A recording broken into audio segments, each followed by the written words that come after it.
Russia-Turkey relations are once again under the limelight over Ankara's controversial statement.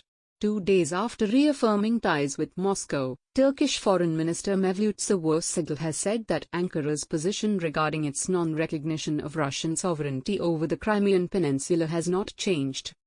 "We confirmed in Sochi that our position on Crimea will not change," said the Turkish Foreign Minister Mevlut Cavusoglu while addressing a press conference. He also said, "Our relations with Russia are going positively."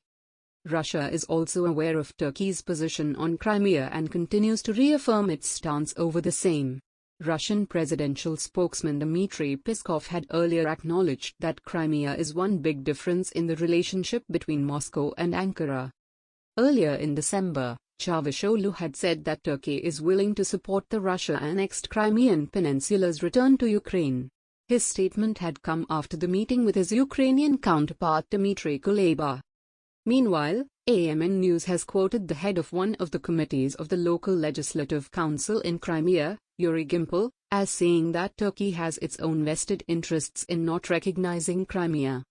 The Turkish authorities do not officially recognize Crimea's affiliation with Russia, not because it is in solidarity with Ukraine, which rejects the decision to return the island to Russia, but because it has ambitions in this island, he told the news website.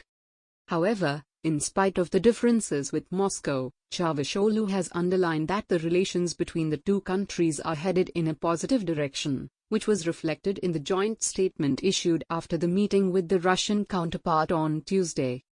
Russian Foreign Minister Sergei Lavrov had announced that the two sides were going to continue their military cooperation in spite of the threat of U.S. sanctions over the purchase of the S-400 missile system.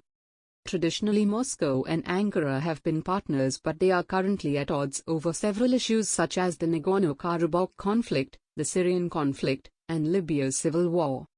The recent engagement between foreign ministers was an attempt to diffuse tensions between the two countries following the Nagorno-Karabakh conflict, where Turkey supported Azerbaijan and Russia supported Armenia.